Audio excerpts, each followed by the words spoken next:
What do you have, a cash money meeting later? Oh, you mean a gift? Is that what you're going to say? I'll go back and forth. Yes, he said, come up here. I said, I can't. I'll sit down there. They're mindful slide as well.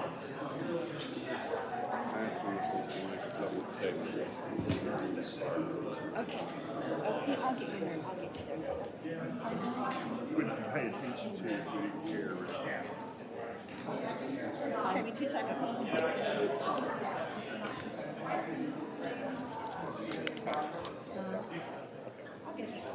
Yes, it is. But I think that's mouthful of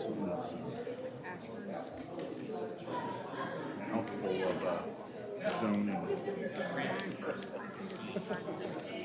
You're not 50 yet? 52.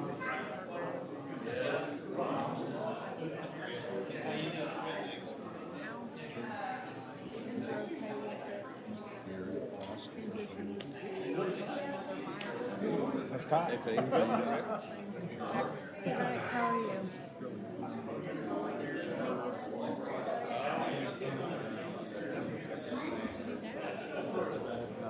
Made all the years retirement.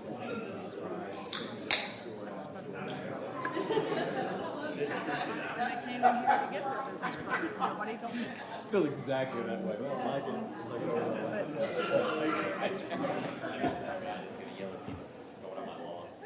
You're going to have like socks mowing your lawn. You're going to be a grumpy old man, is that what you're saying? I'm going to be. His name is Edmund. And Skycall. Remember her name. With Steve Iron. Good evening, everyone. Before we get started, I'd like to ask Jason Howard to come forward and lead us in our invocation. Thank you, Mayor, Council. We can bow our heads and let us pray. Heavenly Father, we thank you for the promise of peace, hope, and joy during this Christmas and holiday season. As this council wraps up business for 2019 and we turn our focus and attention toward the new decade of 2020, let us pause for a moment and give you our thanks for the many blessings in our life. I pray that over the next couple of weeks we have a lot to celebrate with our coworkers, neighbors, our family, and friends. And I also pray that if we have an abundance, that we would give generously to those in our city who may need to be reminded of what peace, joy, and hope actually look like in the holiday season. And Father, we thank you for how you've gifted our mayor and each of these council men and women who guide our city. And I pray that their hearts and their minds would be yielded to what is right, fair, and just. And I pray for tonight's agenda set before them and the gathering of our citizens. Help each person tonight speak and hear and also come together out of a sense of what is best to help our city grow and thrive. And that you grant us all the light of the season, which is brightened by faith, purity, justice, and truth. And Jesus, it's in your name that I pray. Amen. Amen. Thank you very much, Jason. I'd like to call the regular meeting of the Milton City Council for Monday, December 16th, 2019 to order. The city strongly recommends that you review tonight's agenda carefully, and if you wish to speak on any item on the agenda, please bring your comment cards, which are back on to my left on the table back there, up to our city clerk, Sudie Gordon, right here to my right. And well, our rules allow a speaker to turn in their comment card up till the city clerk calls that agenda item. Once the agenda item is called, there's no more comment cards can be accepted. So if anybody has any public comment on an item or general public comment, please turn in a card to Sudie. Sudie, if you'll please call the roll and make general announcements. Good evening, Mayor and Council. I'll be happy to call roll for the December 16th, 2019 regular meeting. I would like to remind those in attendance to please silence all cell phones at this time. Those attending the meeting who would like to make a public comment, you're required to complete a public comment card prior to speaking on the item. Your comment card must be presented to the city clerk. prior to the agenda item being called. All speakers, please identify yourself by name, address, and organization before beginning your comment. If you are representing an organization, an affidavit is required stating you have the authority of that organization. Please review tonight's agenda, and if you would like to make a comment, please bring your comment card to me now. Demonstration of any sort within the chamber is prohibited. Please refrain from any applause, cheering, booing, outbursts, or dialogue with any person speaking. Anyone in violation will be asked to leave. As I call roll this evening, please confirm your attendance. Mayor Joe Lockwood. Here. Councilmember Peyton Jamison. Here. Councilmember Matt Kuntz. Here. Councilmember Laura Bentley. Here. Councilmember Carol Cookerly. Here. Councilmember Joe Longoria. Here. Councilmember Rick Morick. Here. Would everyone please rise for the Pledge of Allegiance? Pledge allegiance to the flag of the United States of America and to the republic for which it stands, One nation, under God, indivisible, with liberty and justice for all. Okay, I'd like to just take a moment and thank everybody for being here, whether you're here for business or we've also got folks that are here to wish Matt well, and also have some Representative Ed Mitchell from the Census Bureau. I've asked him to say a few words, and so appreciate you guys being here tonight. Also want to recognize, I see ex-council member Karen Thurman and Bill Lusk, who had served on our council for several years, so thank you for being here tonight. City, if you'll please sound the next item. Our next item is approval of the meeting agenda, agenda item number 19261. Okay, I would like to add an executive session to discuss land acquisition and also withdraw an agenda item number 19-272, consideration of an ordinance to adopt amendments to the fiscal year 2019 budget. Is there any other items, Matt? Yeah, in reports and presentations, I would like to switch items 1 and 2. I just want my team to go ahead of me, is how I've always felt. Okay. So make 2 become 1 and 1 become 2. Okay, well, I'll open up for a motion on the agenda as amended.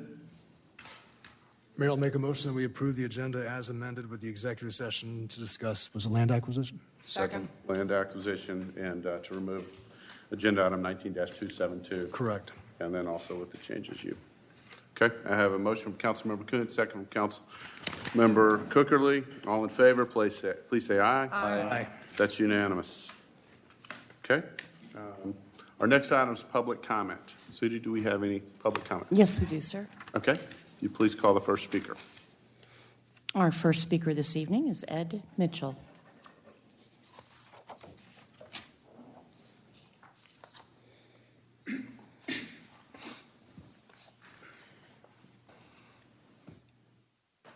And I'd like to, again, introduce Ed Mitchell and Sky Coffee, correct? Yes. So thank you for being here. Yes, we're with the U.S. Census Bureau, and basically what we're here tonight to do, we see the table set up on the outside here. We have a massive recruiting effort going on with the Census Bureau right now, and we need about 33 more volunteers for the city of Milton. So if any of you are so declined tonight, just come out and see us at the table before you leave, and we'll be happy to get you signed up to become a part of the census for 2020. And for you all that don't know, this in 2020 is the decennial census. It'll be the 24th decennial census, that means it's the one that's done every 10 years. So that one is very, very important because it determines how much money comes to Milton. So if everybody signs up, and when the forms come out in mid-March, they'll start coming in mail in March 12th through the 20th.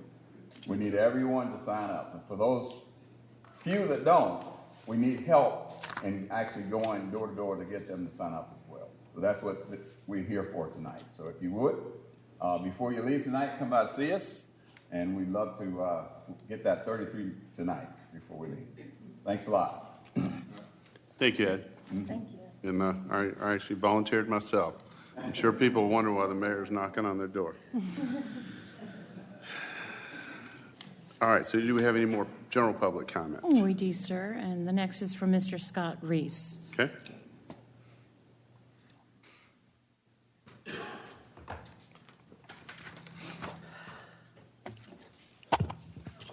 I'm Scott Reese, 13685 Highway 9, Milton, Georgia, 30004.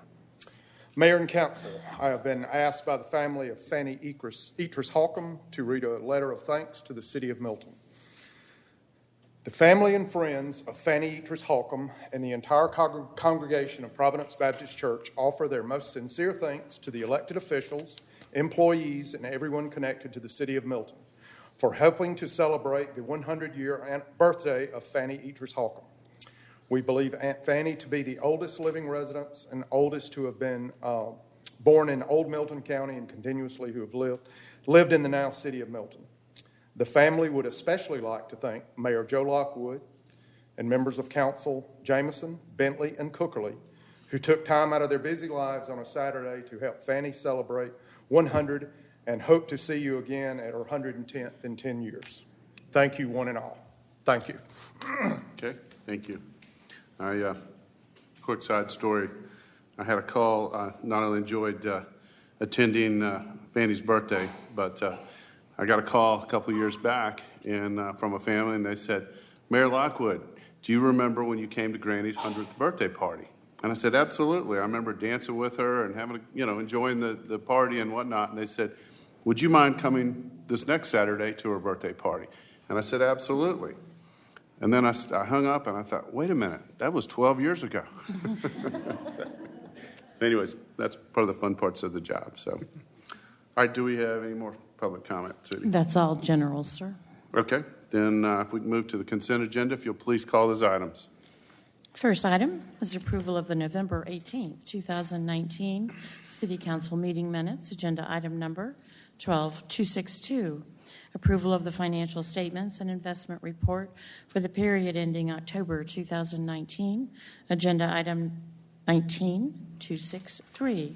Third is approval of the audit engagement letter with Malden and Jenkins, LLC, to audit the city's financial statements for the fiscal year ending September 30th, 2019, agenda item number 19264. Next, approval of a services agreement between the City of Milton and Site Med North America, LLC, for firefighter wellness physicals, agenda item number 19265. Our fifth consent agenda item is approval of a construction services agreement between the City of Milton and Anderson Atlanta, Inc.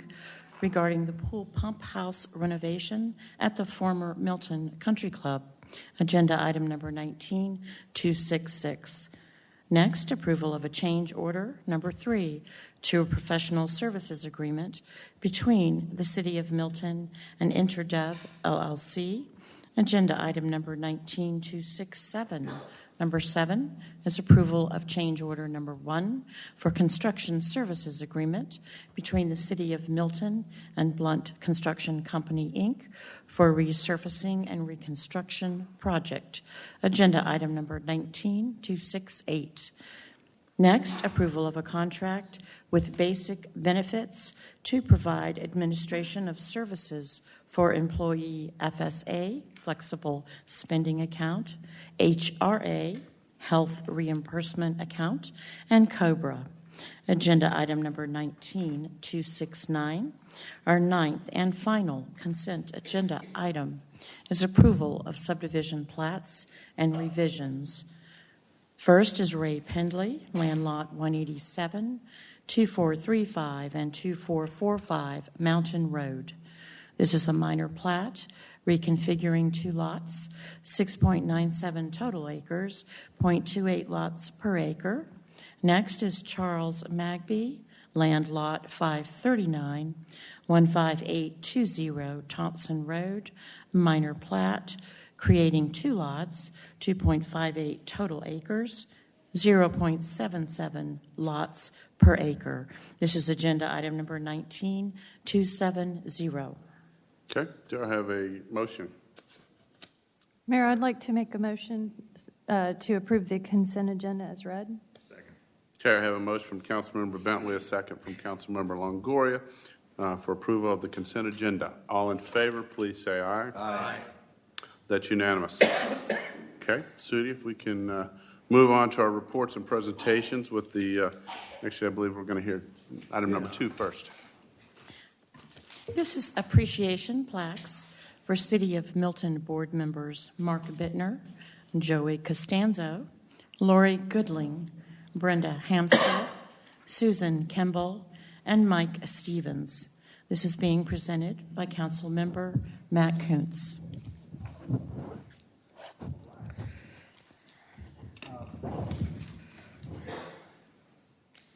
Always dangerous to have a microphone in front of a politician at this point in time. So, okay.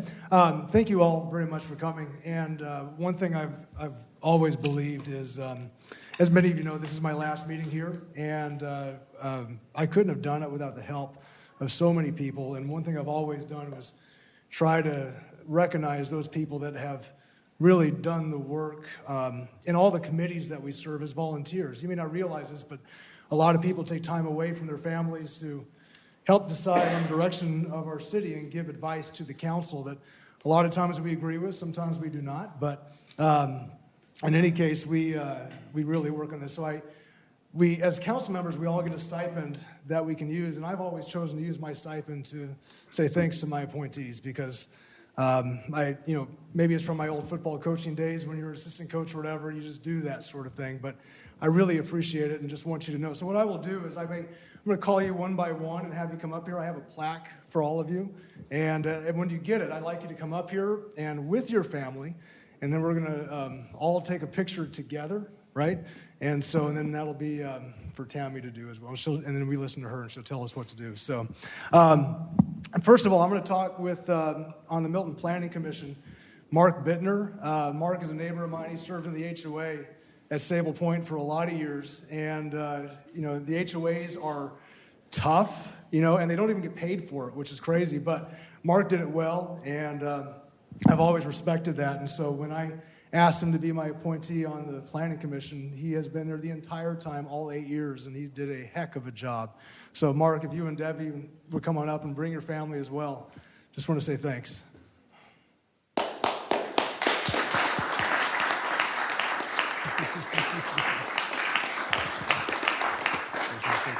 you very much, man. This is awesome. So, come on right up here and just stand up here. Come on up right here. Debbie, thank you very much for letting me borrow him all this time. Anytime. Yes.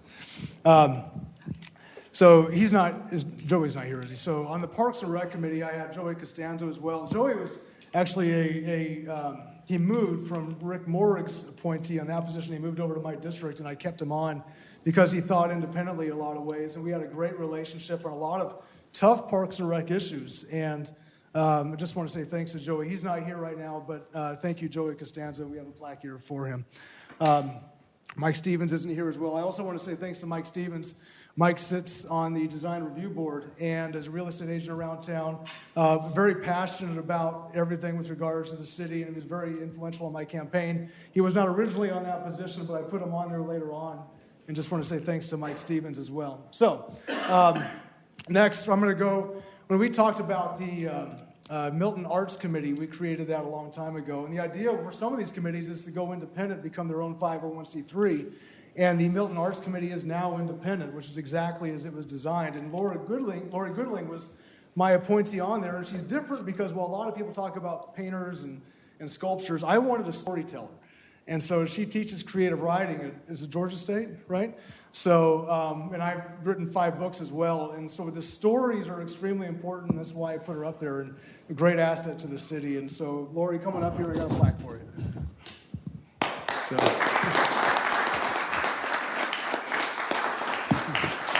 Thank you very much so much for coming. There you go. Go ahead.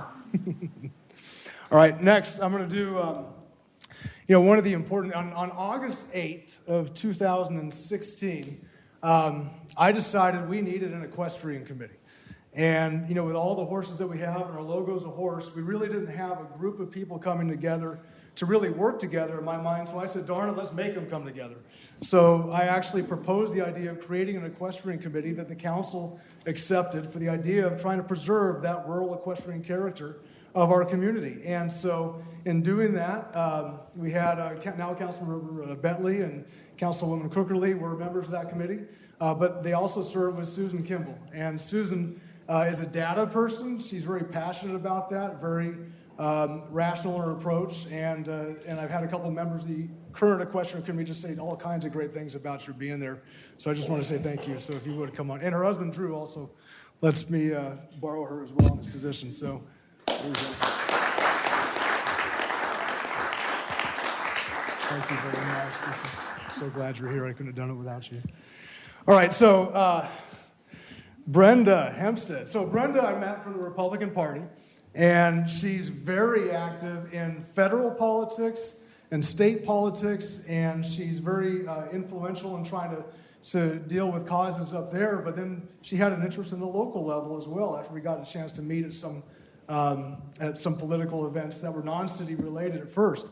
And so when I had an opening that came up on the Board of Zoning Appeals, which is a legislative body, your decisions are legal and legally binding in a lot of ways, I thought that was a position that she would take seriously. So at first I put her on a couple committees as well that were available, but then when that came open, she jumped on there. She's done a great job. And she realized, sometimes it's not so black and white. Sometimes you got to figure out, what does make sense. And so I've told all my committee members, I never told them how to vote. I've always asked them, vote how you want. Just let me know why you did the way you did. And that way I'll be better informed about the decision, and that way we'll make a better decision. So Brenda, if you and Julian would come on up. And Julian, thanks for letting us borrow her as well.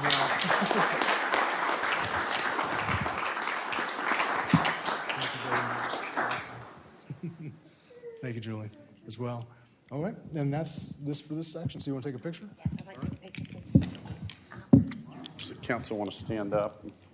Everybody can get in here? Oh, that's great. Y'all standing up behind there. That looks good. I might have to back up just a minute, but let me just double check.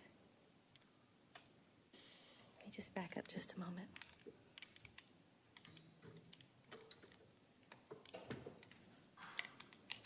Okay.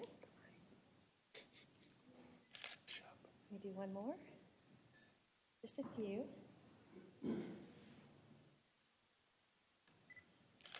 I know if this job doesn't work out, I can always be a photographer. Oh, see, I got those smiles. That's perfect. Thank you. We got one more, so very much. We have something else. It's rather large. I mean, bigger space on the wall. Maybe a large space or something.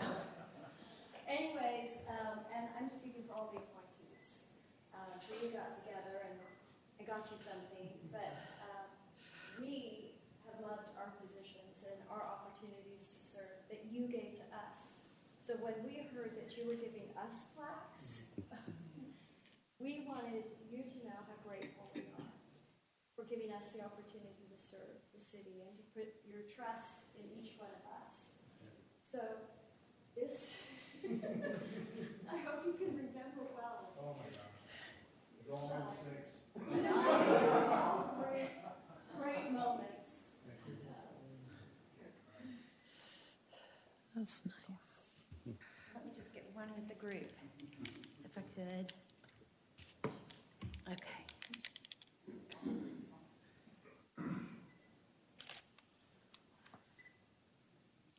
Great, thank you so much. And can I just add one more thing too, just a heartfelt thank you to all the volunteers and everything you guys have done, because that's, as I always say, that's what makes the city of Milton so great is all the citizens and folks that care and that volunteer their time and effort. So you really do make a difference. So thank you very much.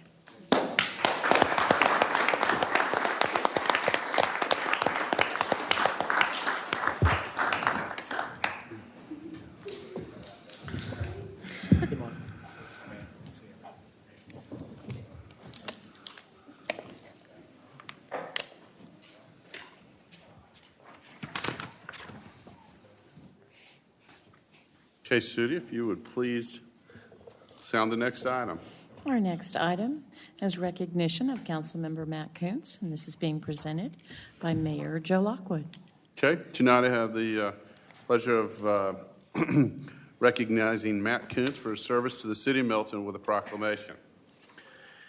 Whereas Matt Kuntz has a long history of tirelessly serving the city of Milton and its residents, and whereas he was elected as council member to represent District 2 in 2012 and has served in that capacity continuously to this day and served as Mayor Pro Tem in 2016.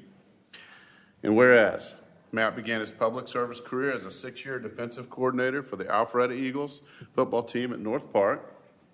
And whereas, in addition to his duties as a city council member, Matt was a founding member, former president, and friend for life of the Friends of the Milton Library. And during his tenure, the Friends obtained permission to rebuild the Densmore Book Barn on county property. And whereas Matt has selflessly given countless hours of his personal time to work for and with the citizens of Milton to make this city that its residents are proud to call home. Now, therefore, we, the mayor and the city council of the city of Milton, hereby recognize and with heartfelt gratitude thank Matt Kuntz for his dedicated service to the city and its citizens. And this is given under my hand and the seal of the city of Milton, Georgia, on the 16th day of December 2019. And I'd like to, if Matt, you could step forward, and the council, if we can present you with this proclamation. Shall we clap?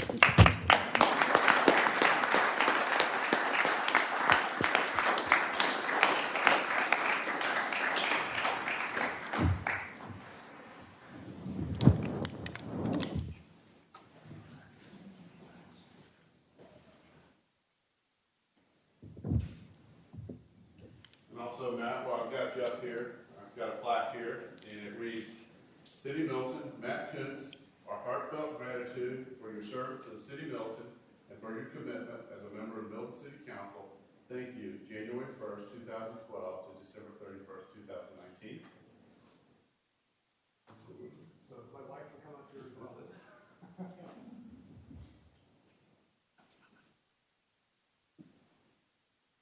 She's as much involved in this as I am, I promise you that.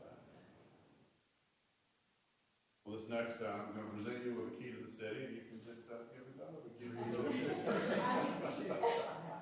I'm afraid we changed all the locks in the city.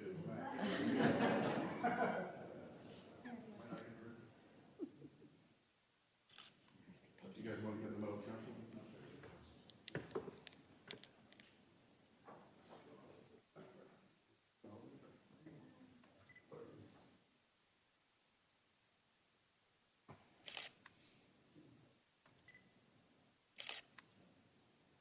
One more just to make sure.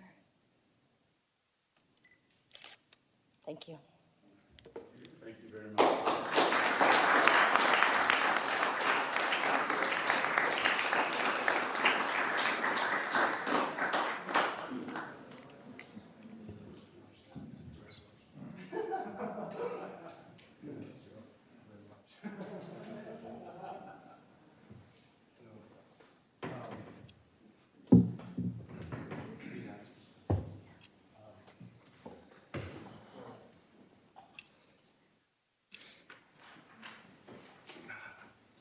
So after 8 years, you hear me? It's not on, I don't think. No. No, not yet. Hey, go back there.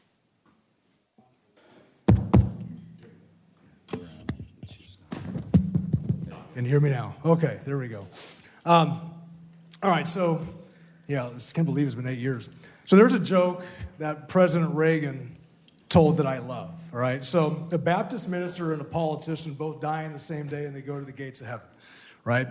And they suddenly see St. Peter there, and St. Peter says, hey, I'm glad you're here. Let me now show you to your quarters. And the Baptist minister is all excited, and he's walking behind St. Peter along some golden road, but the politician's a little bit nervous, right? Because he's a politician in heaven. So they're going through this golden road along some beautiful countryside, and there's a city that's just immaculate, and they walk up there, and it's just fantastic, and they go make a left, and they go over the hillside, and they see this humble little cottage. It's not a whole lot, maybe the Shire out of the Lord of the Rings, And they open up the door, and there's inside a kitchenette and a cot and a bed, and that's it. And the politician says, well, this is all I get. I'm okay with that. But St. Peter says, Mr. Baptist minister, this place is yours. And the minister happily takes it and steps inside, and St. Peter shuts the door and says, now, sir, let me take you to your place. And he's getting a little nervous, right? So, but they start walking through the golden pathways and through the countryside, and they go over this hill, and they see this enormous castle. And I'm talking with knights in shining armor riding around and sentries on top with flags up top, and you got a moat around it, and you got a drawbridge, and you walk inside, and the drawbridge comes down, they go, and they see this feast on this elongated table that's just immaculate with servants and more knights and all this, and St. Peter says, now, sir, this place is yours. And the politician says, okay, wait a minute. Don't you know what I was when I was back on earth? And St. Peter says, oh, yeah, I forgot to tell you. You see, we see thousands of Baptist ministers up here, but we're excited about you because you're the first politician we've ever seen. So I say that to keep it in mind because of what we do up here sometimes. And in 2011, my wife, Rodonna,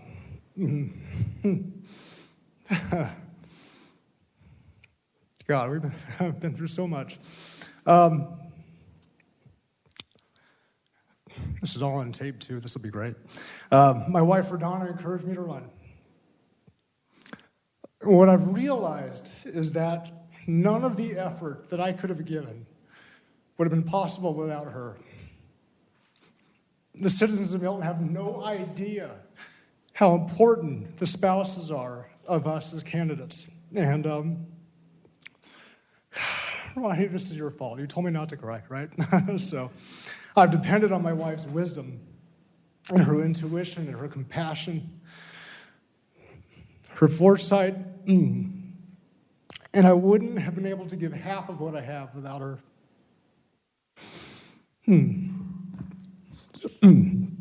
She's the strongest woman I've ever known.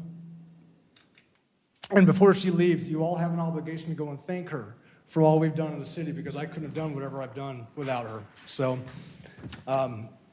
Rodonna, thank you. I want to thank the members of the staff, both past and present. You know, you're the hardest working staff in Georgia, and it's always been my objective to give you the clearest direction possible. And I thank you for the help and support over the years. You have no idea how much I've needed you. And even though I've frustrated the you-know-what out of you many, many times, so thank you. I want to thank the members of the council, both past and present. You know, politics is a contact sport, and I enjoyed the game. I appreciated all your willingness to serve, and I know there are both good and bad days in this role. You never know how much good you can do or how much you can screw it up until you sit in the seat, I promise you that. And what we did well together. What we didn't do well, we usually had a split decision, so just keep that in mind going forward. And finally, I want to thank the citizens of Milton. You'll never find a more engaged group than all of you in our community. Our legacy is not our roads, it's not our bridges, it's not our buildings or our trees or any of that. Our legacy is in the hearts and God-given talents of every single one of you. And I've always done my best to bring out those talents in a positive way, bringing out your creativity and belief in a vision for tomorrow that is greater than where we were yesterday. You're the best part of Milton, and all you have to do is remember to believe it.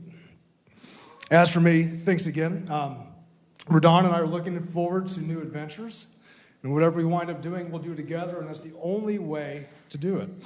And one day, our roles end for all of us up here. And I, too, hope to see St. Peter up above, and if he lets me in heaven's back door, that's good enough for me. Being a politician, I'd be eternally grateful. And so I just want to say thank you all, and I'm sure I'll be seeing you all around. Thank you.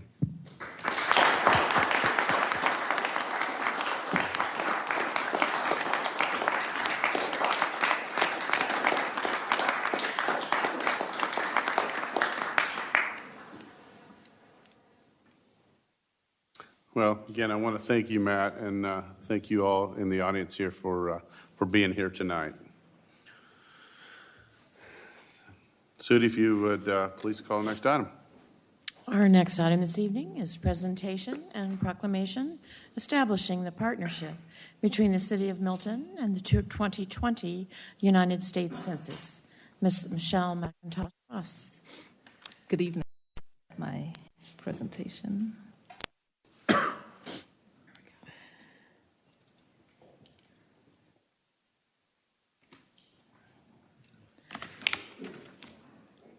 All right, good evening again. Just wanted to give a presentation before we do the proclamation. Most of these slides we looked at October 21st to be exact, but since we're getting closer to the census, and in fact next Monday is 100 days from the census, I just figured we'll talk about it a little bit more, and I have a couple of new slides. So now we are 107 days away from census, and so we're going to commemorate that with the proclamation. All right, so this is what we'll talk about today. Most of the slides you've seen, and then we'll have a few new ones. Introductions and talk about what and why the census, also what the city did to prepare until now and what we will do moving forward to get everyone counted. And then I'll just remind everybody about the schedule, and then we'll look at some of the local implications. The census is the official count of the population, and it happens every 10 years. And so we have the census coming up 2020, April 1st will be that date. The census has been going on since 1790, and let's see, it divides up based on the population. What has been in the past $675 billion in federal funds or so that goes towards roads, public works, hospitals, schools, etc., social programs. And, of course, that number will increase, but that's the number we have. And it's allocated to the states and counties and so on every 10 years.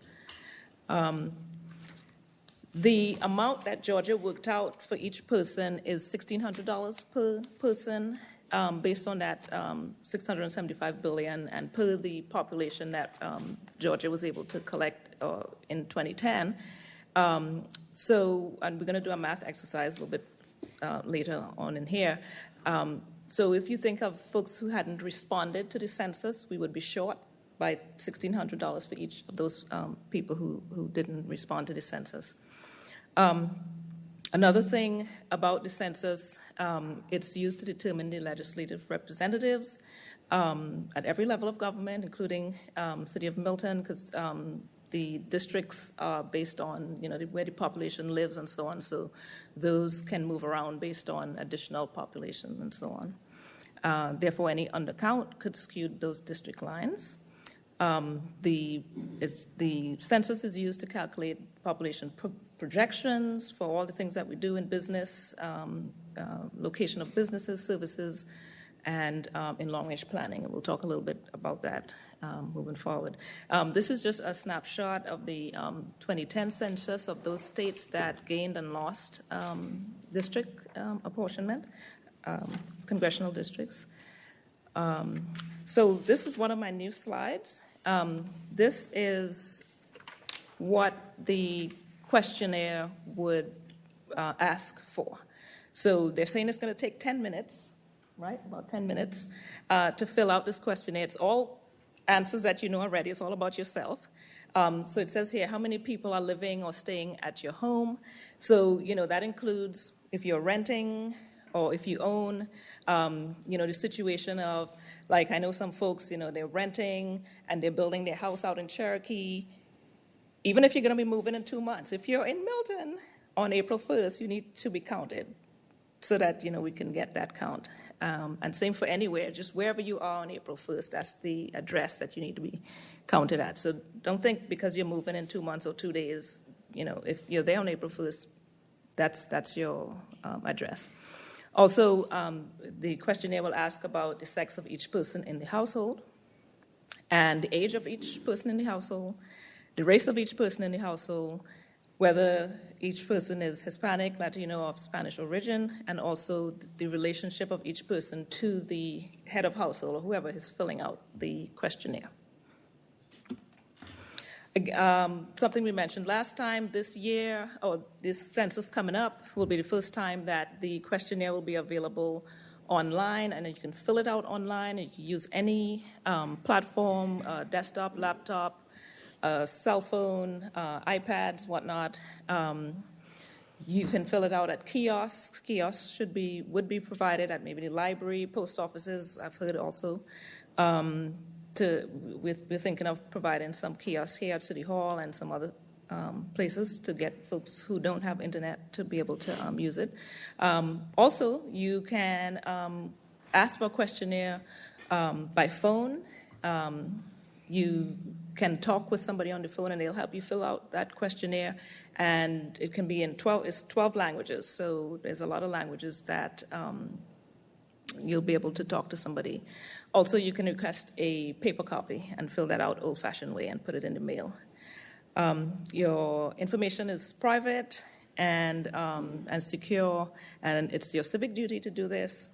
So hopefully everybody will respond. Just a couple, 2 points here that in 2010, Milton's number or population number was 32,661, and we didn't have a 100% response rate. It was more like 80 something. We'll get into that a little bit later. But that's the number that we have, and based on that number, we do projections, and our estimated 2020 population is 40,000. And several statisticians projected this. Also, my estimates, I pulled building permit numbers with the residential units, and then I multiply by 2.7, which is the estimated average household size, which again is an estimated number from the 2010 census. So, there's a lot that goes into that number. So we're projecting to be 40,000. This is just a little bit about, we've been working on this for years now. Since 2017, we've been working with the census on updating addresses. And then we also worked this year to hand them the new residential permits, residential homes that would be built by April 1st. So we should have all those addresses. And this is what we're going to be doing moving forward. We've already started with some community engagement, which is why I'm here again on this last day of council meetings.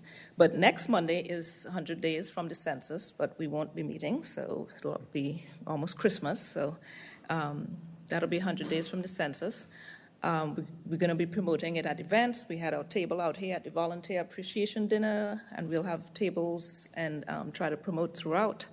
We're also forming a committee with volunteers, and if you guys have any names that you want to pass on to be on the committee, let me know or let Cody Hendricks know. We'll work it out. We're thinking we'll have our meeting January 23rd or so. We'll have our first meeting. And what these folks would do is help us go out and talk to their HOAs and talk to their churches and whatnot about the census to help with the awareness. Yes, that's what it is about the get out into the community. So again, here's the schedule. So early March of 2020, you'll get a postcard in the mail letting you know that the census is coming, and it will give you information about going online to fill your questionnaire out. If you snooze on that, then you'll get another reminder. But please try to fill it out. I'm talking to the folks at home as well. Then Census Day is April 1st, and then after that, if we didn't get a response, then this is when we'll have, the door-to-door, and we need the volunteers to try to come out to help people respond to the census. So come May and July of 2020, then that's when, they'll deploy folks to come out to knock on doors, to make sure to count everybody, and then in August, then the data collection is over. Hopefully we'll have a 100% count by then. And then by December of 2020, the number will be reported to the President of the United States. Okay, so here's my new slide, and this is my math exercise, which just talks about that $1,600 per person that Georgia was able to work out what the estimated dollar amount per each person in federal fundings is. So let's just say, to be easy with the math, if we missed 100 people in the count, then 1,600 times those 100 people times 10 years, because it's every 10 years. So then the state would have missed out on 1.6 million. Now, I have a note down here that my response rate numbers are just for demonstrating purposes, because I recall what the response rate was, but I don't remember exactly what number it is. But I know Georgia's response rate for the 2010 census was something like 72% or so. So Georgia's population is about 10.5 million people as of 2018 or so. That's an estimate. Then with the 72% response rate, then that's $7.56 million. We were short by 2.94 million people. And then if you do the 1,600 times the 2.94 million people over the 10 years, then Georgia missed out on $47.4 billion over those years. Now, just take, like, for instance, Milton, our response rate was something like 87% or so, and we're estimating that 40,000 people. So then at 87%, that's only 34,800 people that would have been counted. And then we would be short by 5,200 people. If you do the math with the 1,600 times the 5,200 over the 10 years, so that loss of response rate would have equaled something like $83.2 million. So if you think of it that way, you'll see how important it is to get everybody counted. So this slide talks about, as you can see, these are our council districts, and you could see how, it's jagged and whatnot. And so based on the fill of residential units throughout, you can have changes in those district lines. Now, as far as the finance department goes, these are our departments. The sales tax share in the local option sales tax, as well as the transportation special option sales tax, those are all based on population, and it's based on when Fulton County gets those tax dollars, it is spread out through the Fulton County cities based on the population. So think of it this way. If Milton were to get 100% of our folks counted, and then Johns Creek and the rest of them didn't get 100%, we actually would get more, in terms of, so we'll see. Also, public works. So we need that population data for infrastructure projects. A lot of the funding that we use for our roads and bridges and all those things, portions of that is federal money. Of course, that all comes to Georgia based on what Georgia population is and then distributed throughout. Also, public safety, the fire department, the ISO rating, which is the Insurance Service Office rating. There's a lot of checkpoints in there that is relied on Fulton census data. Also, crime stats is based on the population and census data. Parks and Rec needs these numbers as well for all of the service provision. We need to know what the level of service is and what it should be. There are also benchmarks in Parks and Rec that uses population data. In community development and economic development, it's very important for long-range planning and to figure out the market. In every economic development study, every market study, we need to know what our population is. All the businesses want to know what the head count is, the households, number of households, so that they'll understand how much sales potential retail impact that we can have. So very important numbers. Also for grants, in writing grants, there's a lot of formula-based funding grants, which is just completely based on what your population census data is, and they distribute money based on that alone and some other things. Other grants are evidence-based funding. You have to provide evidence for why you want this money, and so I and any other grant writer needs to have that population data to submit to fulfill that requirement for the grants. Also, state agencies, the very folks that offer the grants, DNR, DCA, ARC, they all get their federal funding from the Georgia population count. So it just really all goes back to the census. So now here is just a graphic of our T-SPLOST. As you can see, it says here T-SPLOST funds are split between the cities and the unincorporated areas of the county based on population. So based on census data, the anticipated T-SPLOST, and it's already been passed, this was a 2016 text, the T-SPLOST revenue was calculated and allotted to Fulton County and the cities as follows. So it shows here, and as you can see, it's all based on what each of the cities' population was. So like I said, if we can get our 100%, we'll be doing better. So just to recap, the 2020 census will be easier than ever, hopefully to be able to fill out online. Do your civic duty to get to fill out the questionnaire. All of your data will be private. We're going to be sharing up maybe, I don't know, 700 billion, who knows. It also, like I said, it's fair representation is at stake for Georgia and the city of Milton, and this data is just invaluable. Any questions? Laura?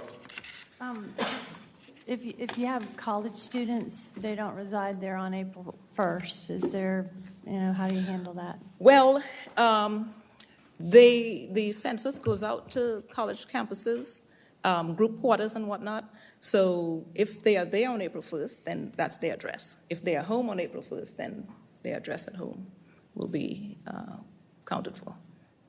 So if they reside in Milton but are away at college, so you don't count them. So They get counted where they're in school. okay. All right. And my second comment is about our gates for when you do have to go to knocking on doors. We have a lot of gates. You just might want to let people know.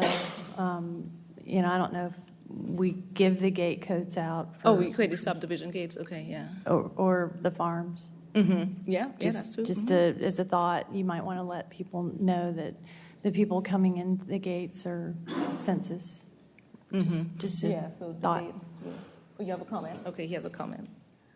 Yeah, one of the things that we're trying to do as part of the recruiting is that we want to make sure that we have people that live in those gated communities be part of the volunteers, so that when someone has to go knock on a door, it's somebody that you're familiar with, so you will be more than likely to let them come in and actually help them fill the form out. So that's why the recruiting part is so critical, because we do have so many gated communities here in Milton. Yeah. Matt? This should go without saying, but if someone next week or a few weeks from now decides they want to volunteer, they can contact the city as well, and we'll get them in touch and then with. we'll pass it on. You guys will pass it on. Okay. Yeah. Right. Anybody else? Or they can just go to our 2020census.gov/jobs website. There you go. Good plug. We not only do we have volunteers, but we pay you. There we go. If you volunteer. So $22 an hour up to $24 an hour. All right. So All right. decent money.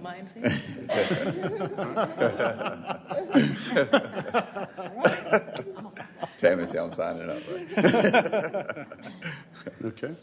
Well, a couple things takeaway, to kind of recap, the things that I think are important is, number one, the information is private. It won't be used, so some people might be concerned about that, but it's not. Number two, the dollar amount is huge for what the city gets and for every lost opportunity. So that's a really big deal. I know, Ed, you said you were 33 folks short. That's why I kind of had you mention something before everybody left. So before, I think we had it covered in the audience, but unfortunately for those that have stuck around here, you got to get yourself and a significant other or a spouse or a friend and get out there. I might want to say, obviously, too, as far as from the city's perspective, obviously it benefits our citizens. So if we can communicate that through our communication department as heavily as we can to get the word out, because again, it's very important to get an accurate number. So we appreciate everything you guys have done, and thank you, Michelle, for the presentation. Thank you. Okay, thank you. So if there are no more questions, so the mayor will now read a proclamation, And this proclamation is establishing the partnership between Milton and the census, and also to commemorate that next week will be 100 days from April 1st, 2020, which is Census Day. Okay, I'm going to read the proclamation first, then I'll ask Ed and Sky to come up and I'll present it to you. And this proclamation that I have is a proclamation establishing the partnership between the City of Milton and the 2020 United States Census. Whereas April 1st, 2020 commemorates National Census Day, and December 23rd, 2019 marks 100 days until Census Day. And whereas the U.S. Census Bureau is required by the U.S. Constitution to conduct a count of the democracy, and whereas the City of Milton is committed to ensuring every resident is counted, and whereas an accurate census count is vital to our community and residents' well-being by helping planners at the city, county, and the state determine how to better serve the community, and whereas federal and state funding is allocated to communities and decisions are made on matters of national and local importance based, in part, on census data. And whereas census data helps determine how many seats each state will have in the U.S. House of Representatives and is necessary for an accurate and fair redistricting of state legislative seats, county and city councils, and voting districts. And whereas information from the 2020 census are vital tools for the city's budgeting process, community and economic development, planning for levels of service, and provision of roads, parks, and public safety. And whereas the information collected by the census is confidential and protected by law, and whereas a united voice from business, government, community-based, and faith-based organizations, educators, media, and others will enable the 2020 census members to reach more of our citizens.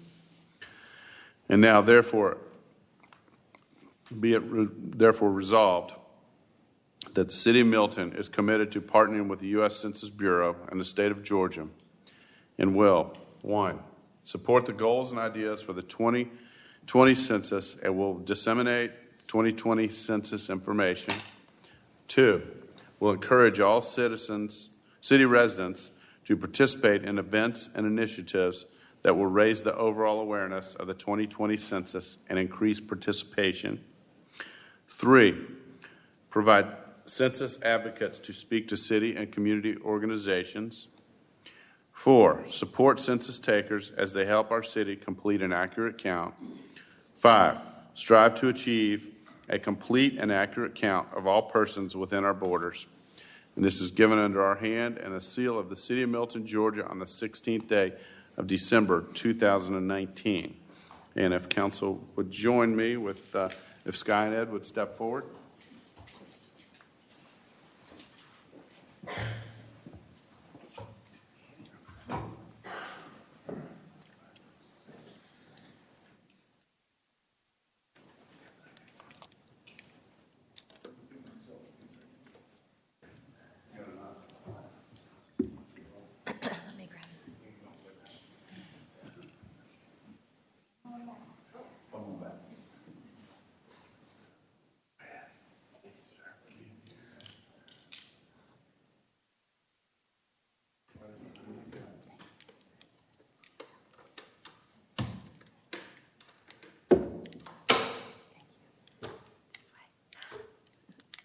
Thank you, Robert.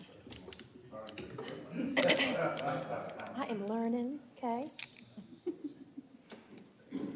Just everybody smile.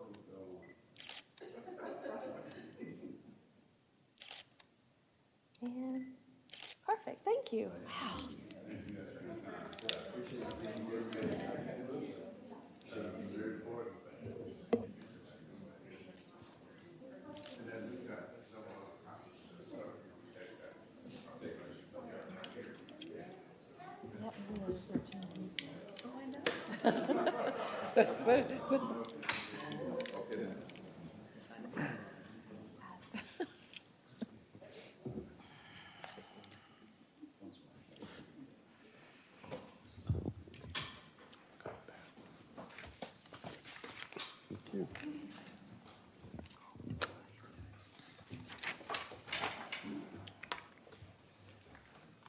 Okay, we'll move on now to our first presentation. Sudi, if you'll please read that item.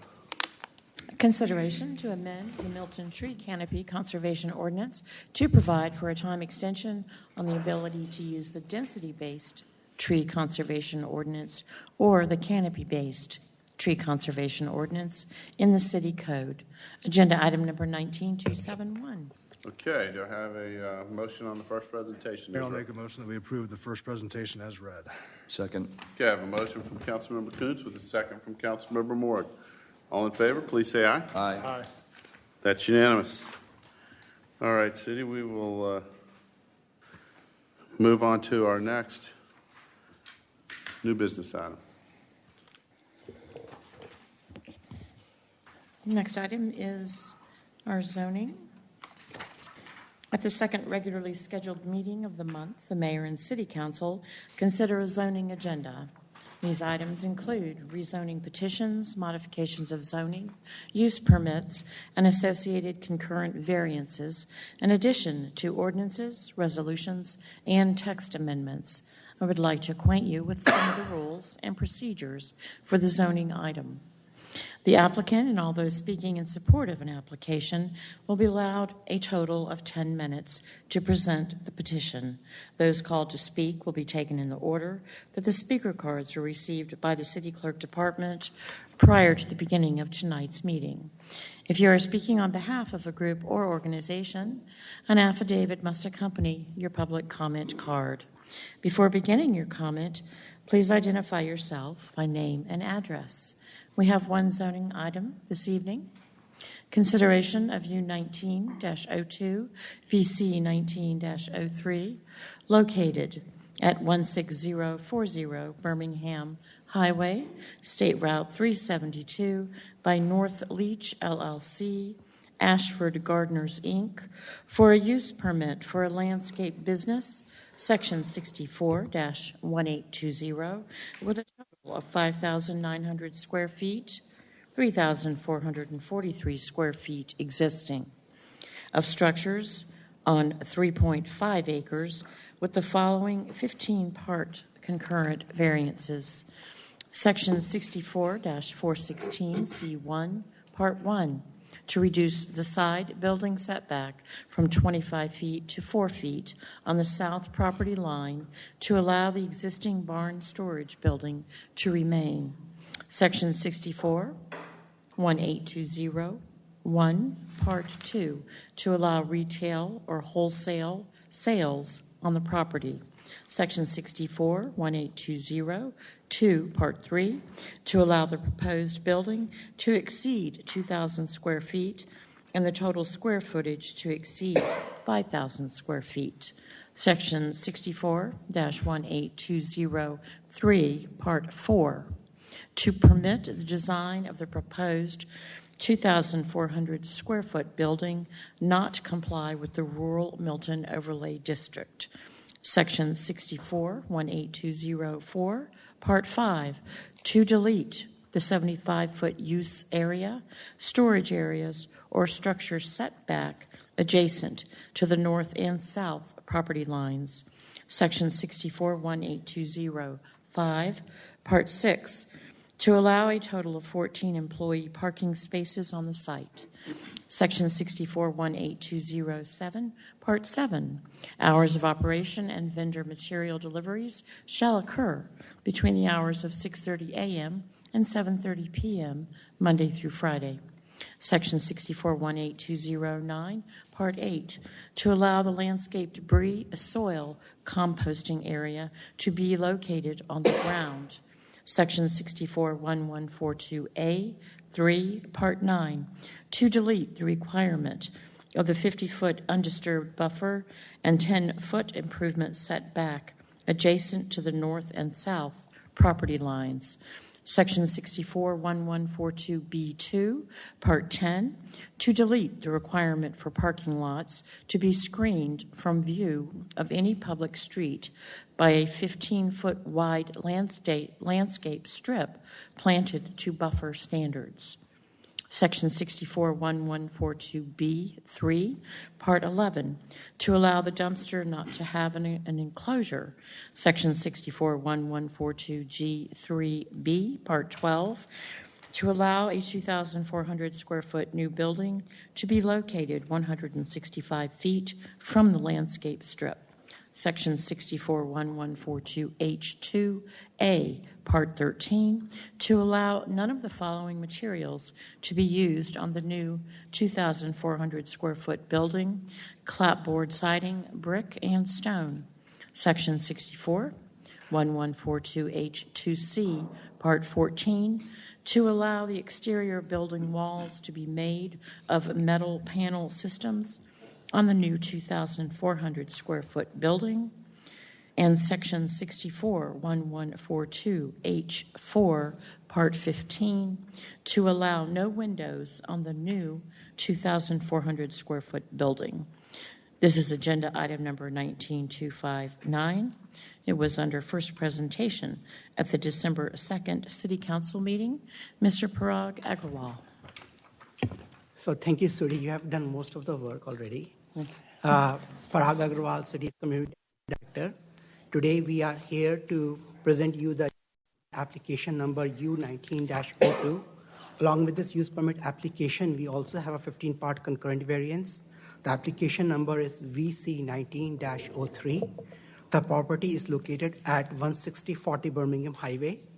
Today, I also have with me our zoning manager, Robin McDonald's. Robin is the project manager of this use permit application, and she is also the primary author of the staff report. Moving forward, the applicant is requesting a use permit to operate a landscaping business in the AG1 zoning district. Along with this use permit, they are also requesting a 15-part concurrent variance. Just some general information which is part of the application itself. The applicant is Ashford Gardeners. The business is currently in operation. In fact, this business has been in operation since 2000. And as part of this application, the applicant is not proposing to expand its existing business operations. The total property is around 3.5 acres, and as I mentioned, it is zoned as AG1. This property lies in the Birmingham Comprehensive Character Area of the city's comprehensive plan. Some more general information. As I mentioned, this property has been this business has been in operation since 2000, and this business basically specializes in landscape maintenance and installation of plants on both commercial and residential properties. This business employs around 20 employees. There are 3 maintenance and 3 installation vehicles and several small trucks and equipment on the property. Just as a background, recently it was discovered that this business does not have any use permit, although it has been in operation since 2000, either from the Fulton County or from the city of Milton.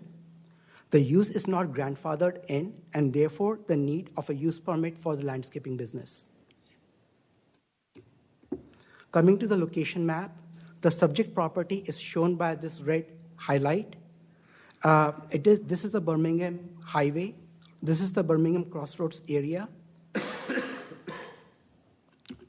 Coming to the zoning and the future land use map, the zoning map is basically shown on the left-hand side of this image.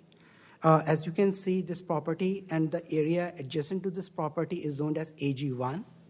We have the land use map. This property is classified as AEE on the future land use map. AEE stands for Agriculture, Estates, and Equestrian land use category. We have some LDR, which is low density residential, right in front of this property. And then there's this PRC, which stands for Parks, Recreation, and Conservation, at the rear side of this property. Just to summarize the request, the applicant is requesting a use permit application to operate a landscaping business. There will be approximately 5,900 square foot of buildings on this property, on this 3.5 acres, and they're also requesting a 15-part concurrent variance. Coming to the site plan, Could they see the site plan or something? So you're not going to be able to show both. Okay. So this site plan, this is the Birmingham Highway. This is the existing office building, which is around 1,800 square foot of existing office building. Along with this existing office building, there are 3 additional existing buildings, 3 additional storage buildings. This is the first building, and first building, second building, and this is the third storage building. The applicant is proposing to have the 5th building. So there are 4 existing buildings. 1 is the office building, and 3 are the storage buildings. The applicant is proposing to construct a pole barn building to store the vehicles, to park the vehicles over here. So they are proposing to construct a 2,600 square foot of a proposed building to park the vehicles at this location. Currently, there are 2 entrances. This entrance is basically used for the office workers, and the entrance over here is basically used for the vehicles. This property at the back also has these stream buffers, 25, 50, and 75-foot stream buffers, and the applicant is not proposing to disturb these stream buffers over here. The applicant is also proposing to plant this tree line on the northern part of this property. This side. Coming to the public participation, a CZIM meeting was scheduled on October 29th, and 5 community members participated in this CZIM meeting. There were some questions, some concerns, like number 1 was citizens wanted to know the location of the new building or whether it would be seen from the Birmingham Highway. So second was, is the applicant proposing to expand the business operations as part of this use permit application, which they are not. There were also some questions about the hours of operation. This application went in front of the Design Review Board on November 5th, 2019. The Design Review Board was in favor of this project, and some of the comments were the pole barn building for storage is a great idea, and we do not want to turn away the existing business owners. This application was also supported by the Planning Commission on November 20th, 2019.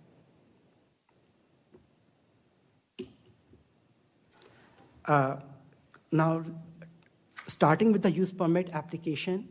So whenever we look at the use permit, as per the city zoning code, a property has to comply with 10 conditions. So the first condition is whether the proposed use is consistent with the city's comprehensive land use plan. The existing landscape business is, as I mentioned, is in AEE land use category. A landscaping business is an allowed use if a use permit is granted by the city council. So therefore, the proposed use is consistent with the current comprehensive land use plan. The second condition is whether the landscaping business is compatible with the land uses and zoning districts in the vicinity.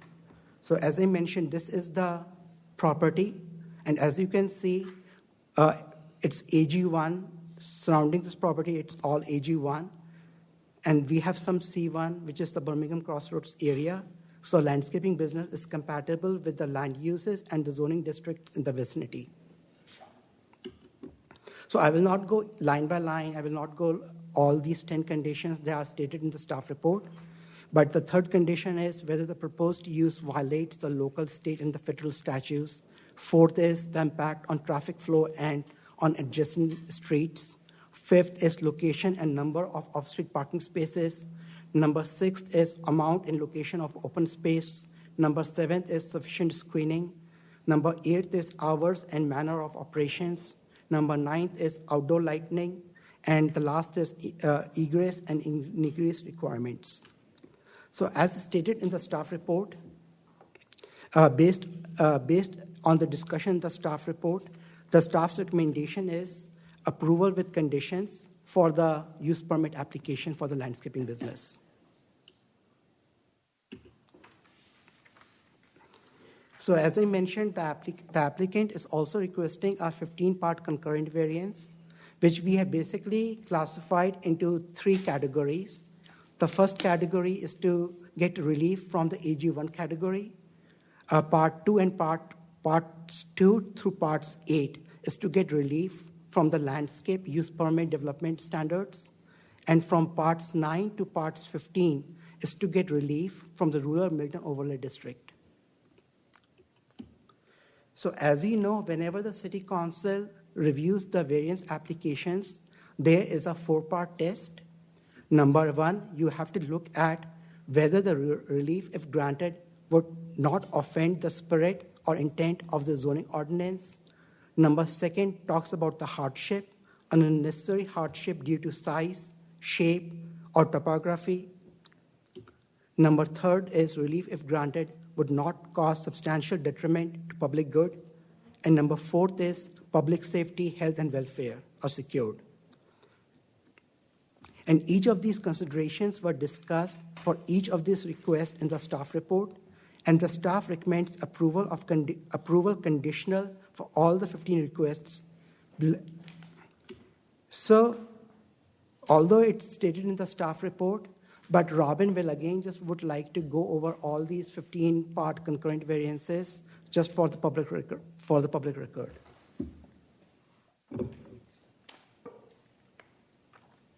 Good evening, Council. I'm glad to be here tonight.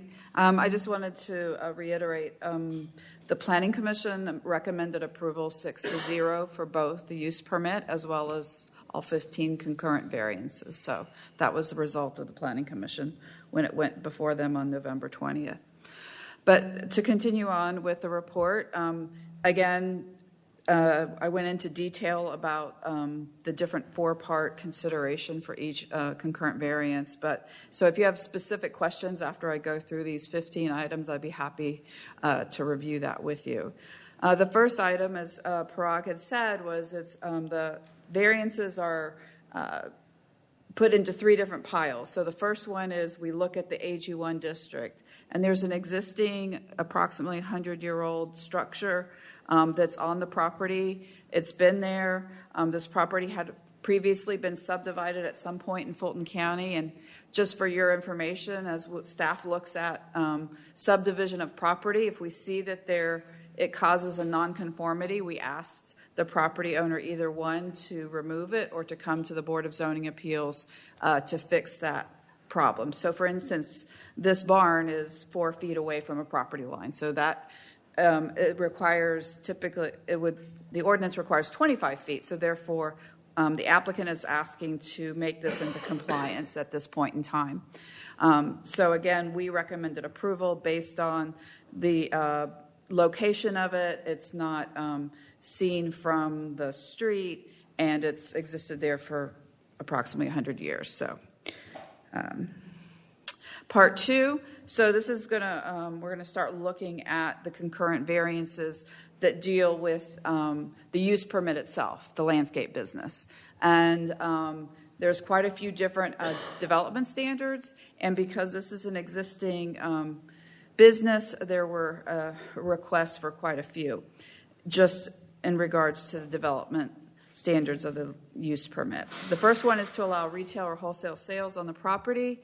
The applicant states that there are occasions when clients want to purchase extra plants from the business and want to continue, the applicant wants to continue allowing this to happen. So what their example was, they go out, do an installation to a private residence, and they love the flowers, the flat of pansies or whatever it is, and they're like, man, can you come out and plant some more? And it's like, oh, well, that'll be a bunch more money, but okay, I'll just come and buy some from you, and I'll go ahead and put them in myself. So that's the example of retail. So it typically isn't just like maybe at Scottsdale down the road where people go, and that's the reason why they go there, is to purchase on a retail basis. So staff recommends approval of this request as well, and there's explanation in the staff report. The third one is to allow the proposed building to exceed 2,000 square feet and the total square footage to exceed 5,000 square feet. And so a few years back, just for some background, the Planning Commission did a great amount of work in reviewing and revising the landscape business. So this is use permit. This is not the same use permit that existed when we became a city. And so they really looked at it as a case-by-case basis when somebody would come to do a landscape business. And they also, I think the goal for them was to keep it as uncommercial looking as possible. And so one of the ways that they did that was to make a propose, and you all approved it. I don't want to make them, you all ultimately approved this use permit when it came before you, the standards. And so one of the requirements is that you can't exceed 2,000 square feet and a total of 5,000. So the applicant proposes a 23 square foot building. It's actually a pole barn, a one-sided pole barn for commercial vehicles, since only 2 commercial vehicles are permitted to be parked in the open. Vehicles will be parked in and away from view from Birmingham Highway. So it was chosen by the applicant to go ahead, tuck all the remainder of the work vehicles behind in the back, and then to cover it as required by the use permit. But it was a double-edged sword, because the use permit also said, well, you can't exceed 2,000 square feet. But really, to fit all the vehicles in correctly, you had to have 2,300 square feet. So it was decided that it would be better to put them under cover than to leave them out. And so ultimately, staff recommends approval conditional of Part 3. Part 4, to permit the design of the proposed 24 square foot building not comply with the rural Milton overlay district. So many of the rural Milton overlay district is more traditional building, whereas what they're proposing to do is a traditional pole barn, which is very typical and similar to many structures in the Milton's rural past. Additional related variances will be discussed under the rural Milton overlay as well, and staff recommends approval conditional of this request. So this is a little confusing, because the use permit says that it shall comply with the overlay district, okay?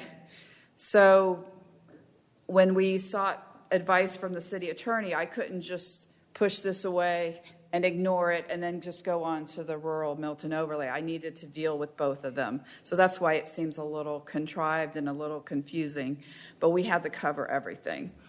But it'll become more clear as we get to the third pile of variances. Part 5, to delete the 75-foot use area, storage areas, or structure setback adjacent to the north and south property line. So on the site plan, there's a lot of there are some existing structures. For example, the old barn is on too close, and there's some other storage structures on the north property line. And so instead of taking everything away, the applicant is requesting relief from that setback standard.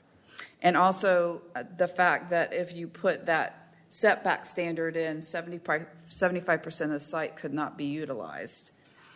And just want to make note that the new proposed 2,400 square foot pole barn is not within that 75 feet. So it's being built outside of the required 75-foot use area setback.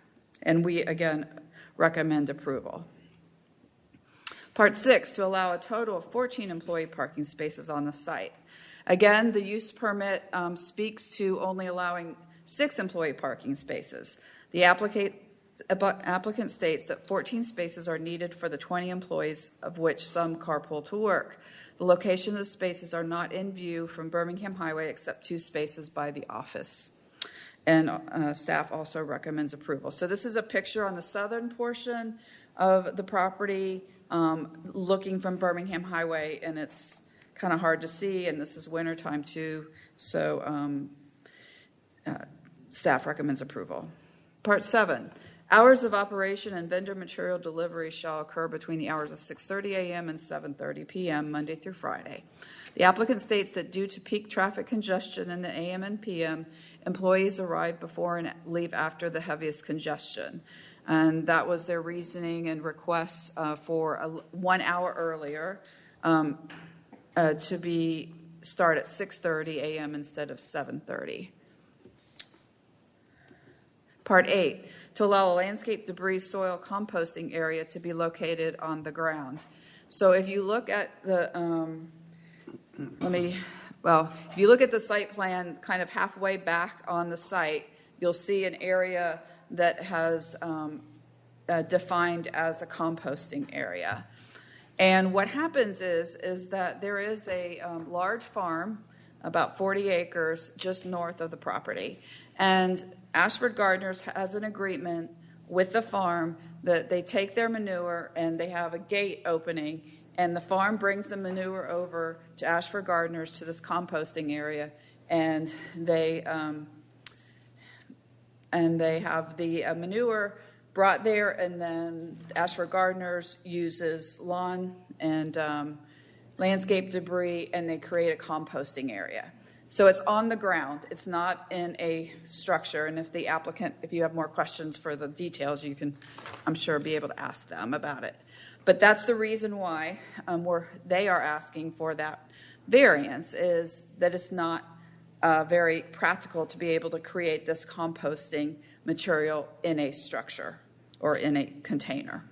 And therefore, staff is recommending approval conditional. Here it is. Hey. So there you'll see here is the composting area, and on the north property line where this the farm is, there's a gate that they are able to access the composting area. So I think it works a really nice symbiotic relationship between the two uses. Part 9, to delete the requirement of the 50-foot undisturbed buffer and 10-foot improvement setback adjacent to the north and south property lines.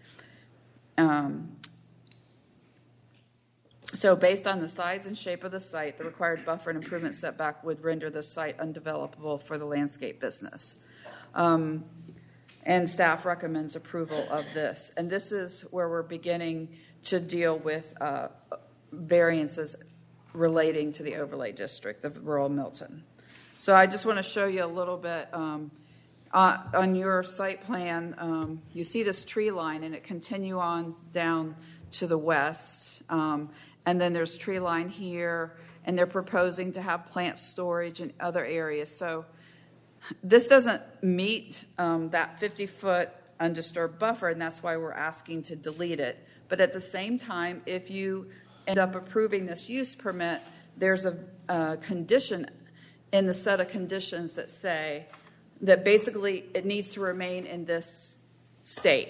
So let's say if in 10 years Ashford Gardeners sells to another company, the new company can't go and take down all the tree line and take down all what's already there. They need to comply with this site plan if you so choose to approve it. Now, if for some reason they want to modify it, they would be required to come back to you for a zoning modification to the site plan.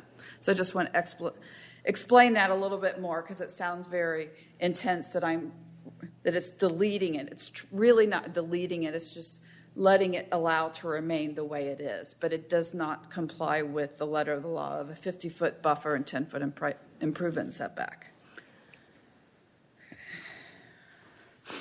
Part 8. I'm going the wrong way. You don't want to do this again, I'm sure. Part 10. To delete the requirement for parking lots to be screened from view of any public street by a 15-foot wide landscape strip planted to buffer standards.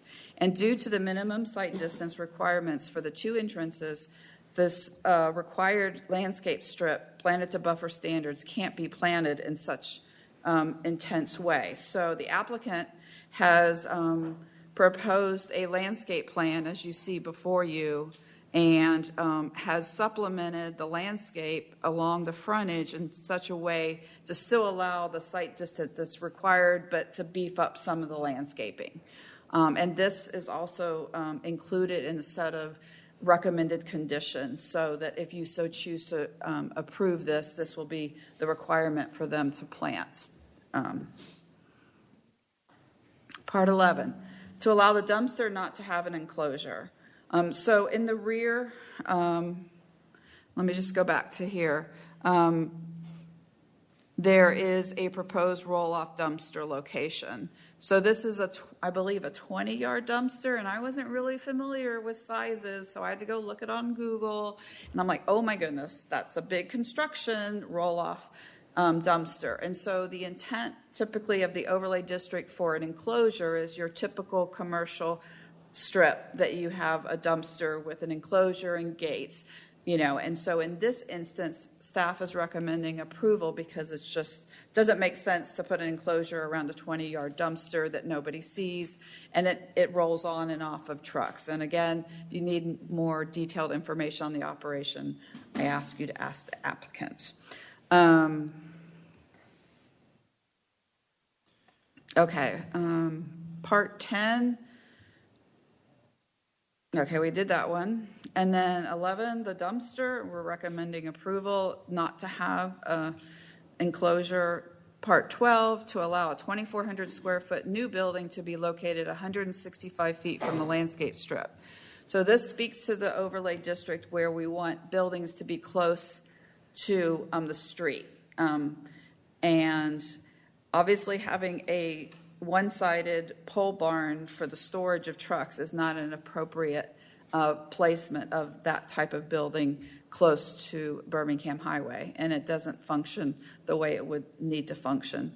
So therefore, staff is recommending approval of that request. Part 13, to allow none of the following materials to be used in the new 24 square foot pole barn: clapboard siding, brick, and stone.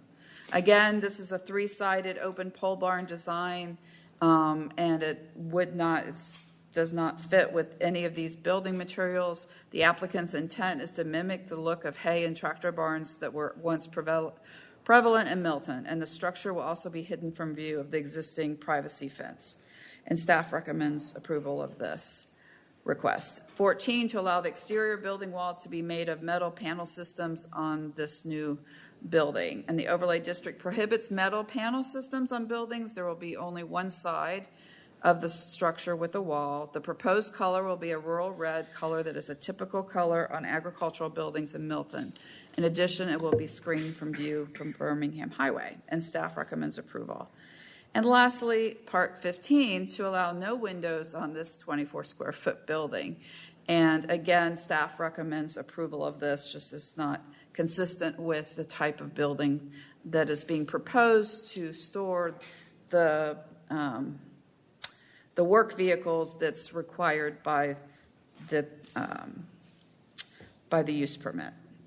So in conclusion, if approved with the recommended conditions, the proposed landscape business is consistent with the City of Milton Comprehensive Land Use Plan update, and therefore staff recommends U-1902 be approved conditional. Additionally, staff recommends VC 1903 parts 1 through 15 be approved conditional. So again, if here are the conditions, you have them in your packet as well.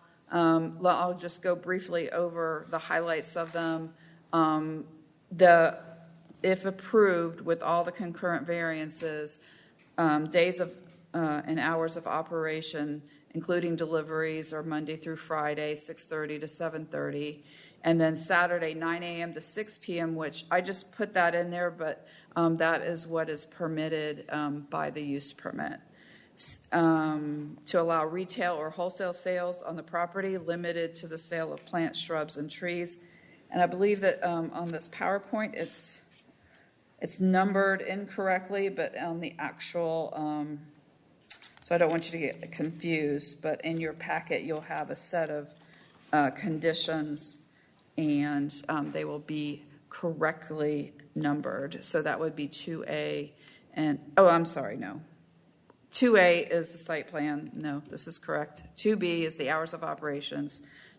2C is to allow retail uses. 3A is, again, I'm just going through all the different concurrent variances, putting conditions to each of them.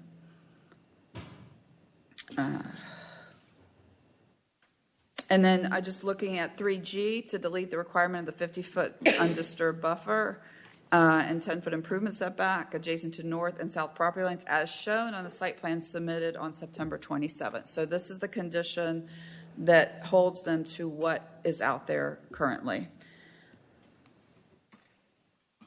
So with that, if you have any questions, we would be happy to answer. Okay, at this point, are there any questions for staff on this? Laura? Question. So one of the conditions is to condition this per the site plan. And so minor deviations are okay, but major deviations would tell me how that process works. The applicant, if it changes, is it the honor system they come into us, or do we check the site? How does that work? Right. I mean, typically it would be the honor system. I mean, once Ashford Gardeners receives this, if they receive an approval for it and they build their, pole barn and they put their roller away dumpster and they do all the few things that are being added to it, they add their landscape strip supplement, and then we'll go out and we'll make sure all those things are done before they receive a CO for that work, a certificate of completion or occupancy. So after that, you're totally right. It's a matter of, the honor system. It's hard to see what goes on behind there and those toward the back of the property. But I think an appropriate and a good business owner, if there's going to be any changes, would come to staff and say, hey, I want to do A, B, and C. Is that okay per these conditions? And I would speak with Parag and we would discuss them. And if it's decided that it's of importance for you all to see again, then we would require them to come back for a zoning modification. So, yeah. Robin, I also just wanted to thank you for this report. It's quite thorough. You're welcome. Thank you to both of you. It's quite good. Any other questions for Robin right now? Okay, Joe? You know if we've given a variance to any other businesses to operate outside of the normal business hours? I couldn't tell you off the top. I'm sure it's been 13 years worth of use permits, and I'd have to do a little research. I suspect that we have. I think we have, but I can't give you specifics. So, okay. Yeah, it's not uncommon. Okay. Okay. All right. Do we have any public comment on this? We have two, sir. Okay. First is from Scott Reese.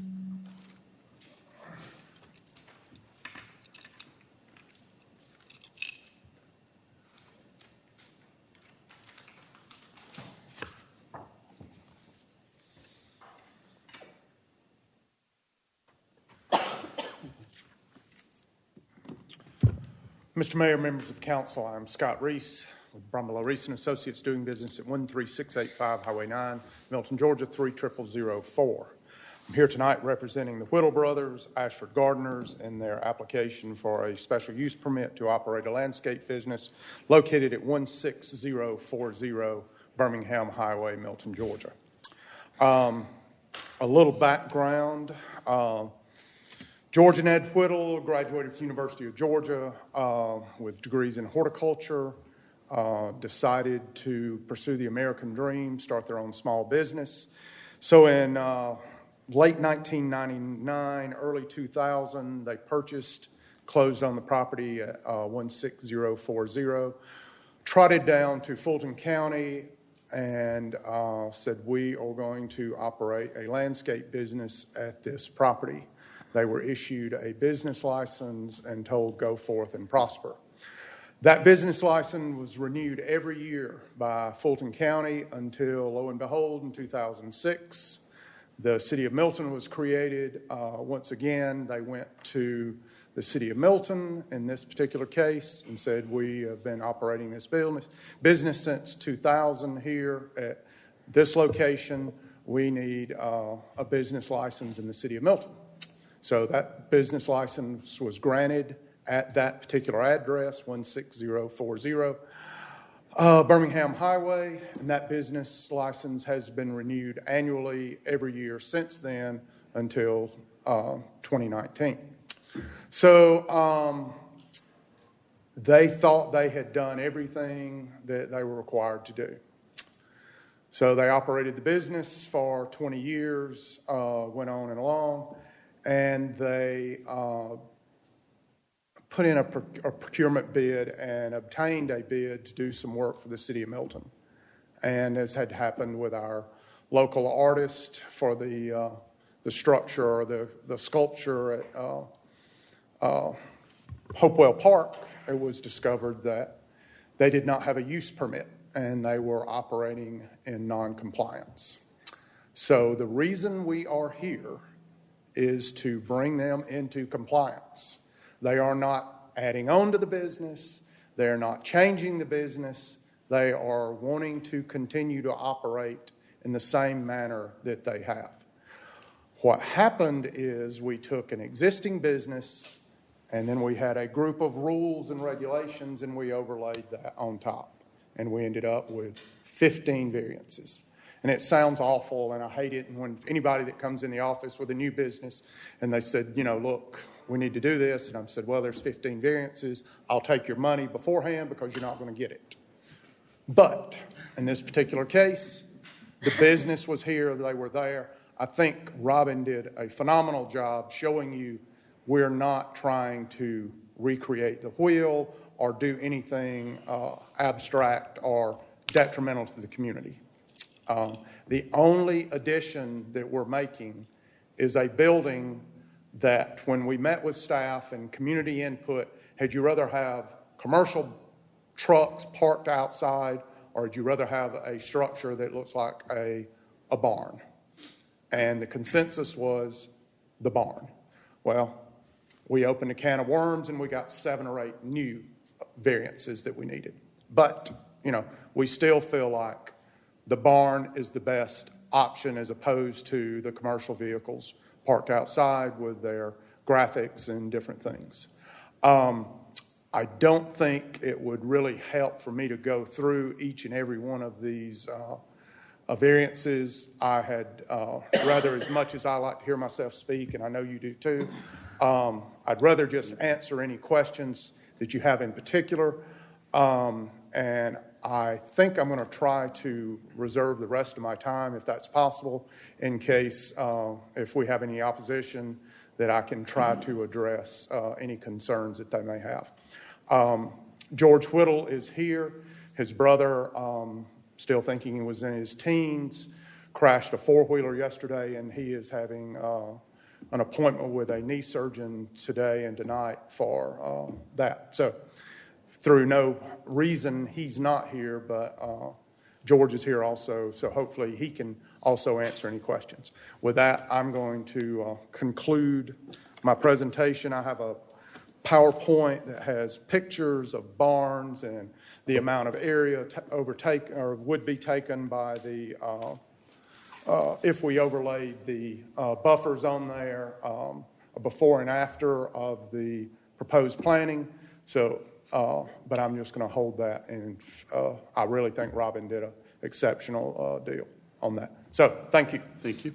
Sudi, will you say we have another public comment? Okay. That's from George Whittle. Okay.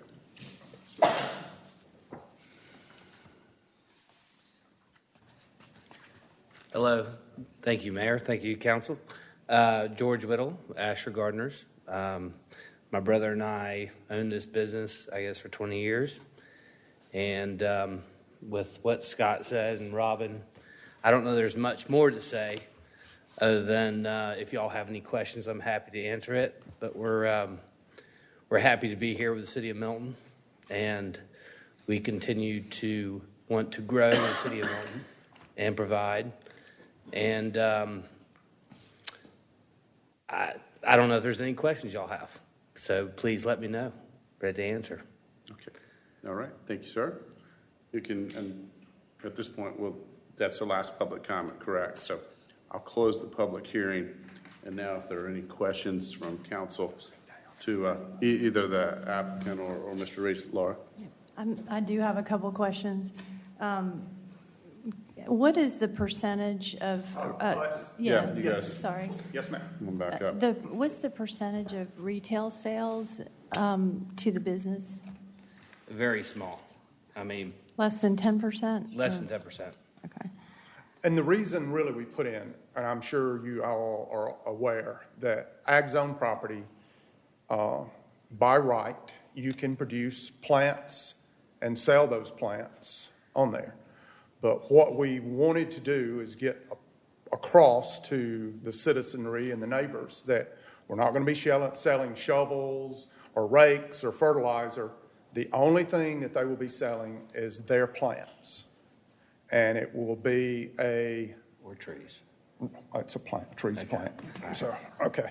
So, flora, fauna, we're all right. So, we're fine there. So Robin and I thought that was an add-in, even though, a nursery is allowed in ag zoning, that we're overlaying that, but we wanted to make sure that no one thought we were going to set up another Scottsdale Farms or a hardware business or anything there.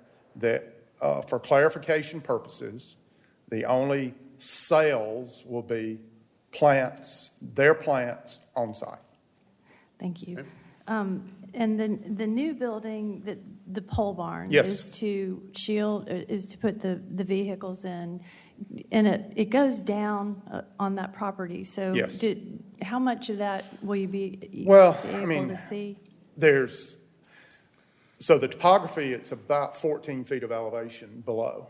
But also we're going to there is an existing privacy fence and there's additional plantings. So, you're going to possibly, if you strain, if you're in a very tall truck as you ride by Birmingham Highway, you may see the peak of the roof. Okay. And I saw one of the notes from the CZIM is maybe there was one instance where a truck was waiting for a delivery in the decel lane. Can you tell me a little bit about that? Well, so the existing condition, there is a gate close to the street. Our site plan, we're proposing this delivery entrance, the northern entrance, will now have a recessed gate far enough back. I don't know, those of you in the equestrian community realize when you're pulling your truck and trailer off, it's not smart to put your gate 5 feet off the edge of the road. So we've lived and learned. So hopefully that will never happen again. That this new plan, the gate, if it, perchance a truck came in before the gate was opened, that there is room to now pull off Birmingham Highway on their property. Thank you. And then finally, so you're at 20 employees now, and one of the conditions would be that you wouldn't be able to expand based on, accepting that site plan. So is that something that you can live with? Well, I think it's based on vehicles, right? The parking like we talked about, spaces. if, several of the employees, they carpool. Yeah, So- there's nowhere in there that we were aware that limited the number of any expansion of a few additional employees. Okay, it's parking spaces. It's Okay. parking Gotta be and a work crews. work crews that, a finite or a tangible addition, expansion of the use area that we're showing on there, knocking down more trees, expanding there. But we are limited with the number. Most of their employees carpool. They're the citizens that need to share rides and also. But we're limited, or where we're limiting our growth is through making any changes to this particular property and with hard surfaces or something along that line. If I can add, it's the changes to the site plan. There cannot be any new changes to the site plan. Or the use of the property per se, yeah. So. Okay. Questions, any other council members? I got one question. Matt? So there were conditions that the planning commission recommended as well, and so what are your thoughts with regards to those approval conditional? So the planning commission recommended staff recommendations, and that is what is before you. They Okay. did not, everything reflects what they approved. So the conditions were all staff's conditions There- as well, yeah. so, okay. Peyton? So Robin, have they had any complaints in the last 20 years since, or they've been in business for 20 years. Have y'all had any complaints from neighbors or anything? Not that I've received myself, no. Carol? I feel like I've been through this extensively, and I'm very much inclined to support it. And I like what you're doing with the trees in the plantings with the neighbors. So could you just amplify, are the neighbors wholly in support of this? I've heard that they are. Well, we have a letter that we submitted from the horse farm to the north, and that's back to this symbiotic relationship. So a horse farm of that magnitude, it's not a hobby farm, it's a real horse farm. They generate a lot of waste, and that becomes a real problem. So when they go out and prune and create, so they bring the plant material in, Yeah, I got it. stockpile it, and they've got a trommel on site and all. So Recycle. that's, they mix that, yes. My last question for Mr. Whittle is, how is the American dream going? Tough. It's not easy, I'll tell you. It's not easy at all. Well, you make it look easy. Oh, well, I wish that was the case. Any business is not easy, but we are working hard. We're like ducks. What's underwater is what's going on. So. Thank you.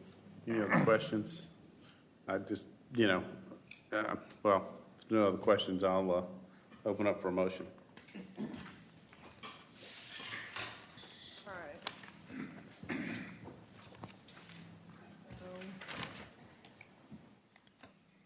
Mr. Mayor and you want me to take the lead here? Sure. Mr. Well, Mayor? you're welcome to take the lead. Okay, it's awfully complicated. Do I have to wants to. read all these things, or can I just? No, you bottom can line? say Just All right, Mr. Mayor and Council, I recommend we approve agenda item number 19-258 as read, approved by staff. Second. Okay, I have a motion for approval from Councilmember Kirkley, a second from Councilmember Kuntz. Any discussion? I just, one thing, a statement I want to make, as we all have been looking for, again, the vision of the city and our citizens is to keep our city looking rural. And to me, this is an example. Obviously, this allows somebody on AG1 to at least have some income off their property, have a local business, and then also supports the horse farm behind it and whatnot versus, 3-4 houses or whatever, new houses being built. And so again, this is, I think, a good example, and we appreciate you guys being in the city of Milton. So with that, all in favor, please say aye. Aye. Any opposed? That's unanimous. Thank you so much for your time. Okay, thank you. All right, thank you. All right. City, if you'll please sound the next item on unfinished business. This item is consideration of an ordinance reaffirming and establishing Chapter 46 of the Milton Code of Ordinances governing solid waste collection services within the city of Milton. Agenda item number 19259 for his presentation was at the December 2nd City Council meeting. Mr. Parag Agrawal. Good evening, Mayor, City Council members. I also have with me our Conservation Project Manager, Teresa Stickles. Today we are here in front of the Mayor and the City Council to reaffirm Chapter 46 of the City of Milton Code of Ordinances. Chapter 46 basically regulates the disposal of waste and garbage in the City of Milton. The littering and collection services are also covered through this chapter. The ordinance was originally adopted by the City Council in 2006 when the City of Milton was incorporated. The ordinance has been reaffirmed each year since then. I've been told that there is some state law, state regulations that basically requires this reaffirmation by the City Council every year. No changes are requested to this ordinance at this time. That's pretty much it. Any questions? Yeah. But moving forward, I would like to work with the City Attorney's Office to make sure that this is required every year. Yes. Do I have any questions? All right. Matt? Teresa, you're sitting there, but we mentioned a little while ago we had some questions about some people not getting trash pickup in some areas of Birmingham Highway. but you've answered all those for people individually that have contacted you, and if they have any questions about that, they can contact you. Is that right? That's right. Okay. Thank you. Laura, did you have? Nope. Anybody else? Okay, I'll open up for motion. Mayor, I'd like to make a motion to approve agenda item number 19-259. Do I have a second? Second. Matt? All right, I have a motion for approval from Councilmember Bentley, second from Councilmember Coots. All in favor, please say aye. Aye. Any opposed? Okay, that's unanimous with the record showing that Councilmember Cookerly did not vote. Was not in the room. Okay, we've got no other items under new business. We'll move on to reports. Is there anything council wants to report on? Thank Okay. you all again. It's been a fun 8 years. Thank you, Matt. Staff reports. We've got community development. Good evening, Mayor, City Council members. Just presenting some highlights from the department. First, starting with the zoning applications. Our office has received one use permit application for the Ebenezer United Methodist Church, which is located on 12900 Arnold Mills property. A use permit to construct 23,000 square foot of activity center on the existing church, which is around 5,000 square foot, has been submitted to our office. Along with this use permit application, the applicant is also requesting a 3-part concurrent variance. A CZIA meeting has been scheduled for December 17th, and it will come in front of the City Council on March 2nd, 2020. Michelle has already given the presentation on census. She gave me a big paragraph on census, so I will skip that. Update on the Smart Communities Challenge grant. On December 5th, our office held our first stakeholders meeting with the parents and the students in the Crabapple area. The meeting was very well attended, and we were basically talking to the parents what are some of the impediments of walking to school. Many parents came in, many kids came in, and they were talking about the reason why they cannot walk to school because their backpacks are too heavy. So no matter how many apps we create, unless and until the backpacks are lighter, they cannot walk to school. Very soon, we will be issuing a RFP to develop an app for our smartphones. On March 12, 2020, we have also scheduled an event. In that event, that app will be launched. We are expecting some folks from Department of Community Affairs and some other professors from Georgia Tech will be coming to the city of Milton. A city's comprehensive plan. As you know, we have to update the city's comprehensive plan. The RFP should be on the street by next week. We are putting together a CPAC, Comprehensive Plan Advisory Committee, and most likely this project will be launched by January and February. So I will request each of the city council members to appoint one member to the CPAC. Green space bond updates. The city of Milton closed on our newest green space property, which is located at 14620 Freemanville Road. The 12-acre property could provide access to the southern portion of the former Milton Country Club. At this time, both this property and the former Milton Country Club are closed to the public. A Rivers Alive event.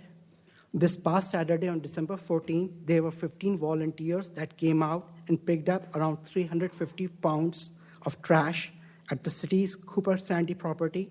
The group of volunteers were the National Charity League. The last update is our septic tank workshop that was supposed to be scheduled for December has been pushed back for January. Very soon, we will be sending the dates for our new septic tank workshop date.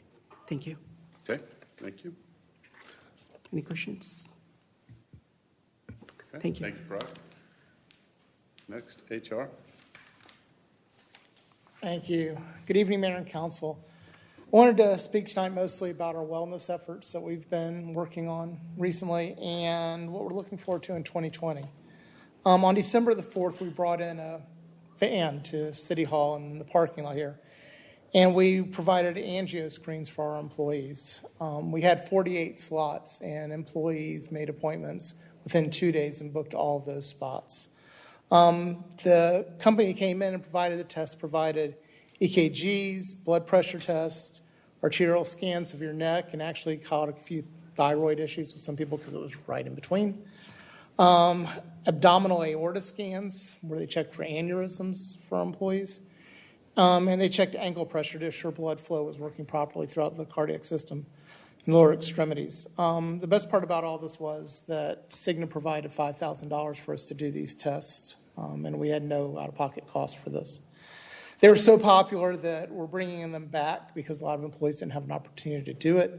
And we're going to have another session on January the 14th out at the fire department to mostly accommodate some of those folks who missed. We also started discussing what our next steps were for 2020 with our employee wellness programs. And we're going to start with a series of quarterly lunch and learns in January, talking about nutrition for employees and getting back to basics on nutrition. We have a series of wellness champions, who are going to work with us throughout the year. They're going to hold their first meeting in January as well and finish out our calendar for wellness for the year there. It'll include some step challenges and hopefully some more lunch and learns and some other things that we can bring in for our employees. As we look forward to 2020, we might consider some big wins for HR. We're looking at completion of our personnel policies. We hope to have those in front of you by early next year.